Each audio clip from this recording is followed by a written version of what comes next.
سلام عرض میکنم، امیدوارم که خوب باشی. خب همیشه بوفه های باشگاه از نقطه‌های بسیار جذاب تو باشگاه است و خیلی از دوستان اصلا به خاطر این نقطه است که وارد باشگاه میشن.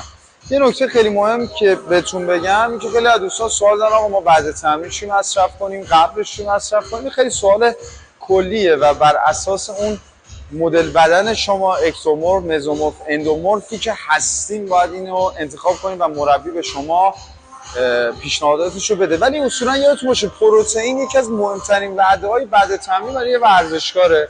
یعنی ورزشکار عزیزمون مثلا خواست بره داخل بوفه و وعده‌اش رو به قول معروف پیشنهاد بده و براش بیارن، نره بگه من سیب زمینی میخورم و حالا آب میوه‌هایی که قند زیاد داره. قطعا باید حالا قیمت‌ها رو ول کنیم، مثلا از قسمت تخم مرغ و فیله مرغ استفاده کنیم. میگم این خیلی مطلب کلی بود، فقط خواستم با توی در میون بذارم. ممنون، متشکرم.